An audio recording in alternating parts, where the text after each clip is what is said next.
ৰাতিপুৱা কলমৌ শাকত ক'ত পালি? এইটো মিস্ত্ৰী আনিছিল, ঘৰ বনাইছে মিস্ত্ৰী। অঁ আৰু বহুত দিনৰ পৰা বিচাৰি আছিলোঁ মই। বঢ়িয়া বস্তু। খাবনে আপুনি? খাম। বইল নামাৰা আমি খালি, বইল চইল নামাৰা।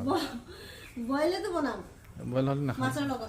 মাছৰ লগত কলমৌ শাক বইল খাই পাইছে কেতিয়াবা? না খোৱা নাই। দেখিছে মাছটো জালত পতা মাছ আৰু কলমৌ শাক দি ধুনীয়াকৈ বইল খাম। আৰু খালে কিমান হেল্ডি, মানে টেষ্টতকৈ বেছি হেল্ডি হয়। আপোনালোকে খাব দেই, বইল কৰি কলমৌ শাকৰ লগত বইল কৰি খাব। কিহৰ কাৰণে হেল্ডি আৰু কিহৰ কাৰণে টেষ্টি লাগে গম পাই নাই?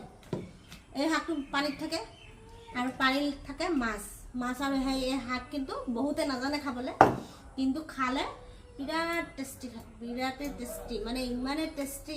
কিন্তু ভাজি খালে নহ'ব, বইল খাব লাগিব। আৰু আপোনাক বইলটো মই খুৱাইহে এৰিম এইবাৰ।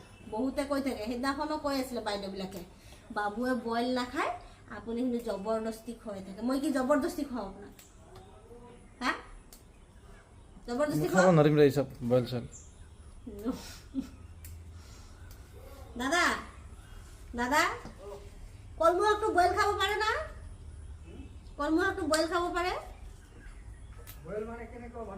পানীত উহা দি খাব পাৰবো পাৰে। অঁ পাৰে, দাদাও কৈ আছে খাব পাৰে। খাব পাৰবো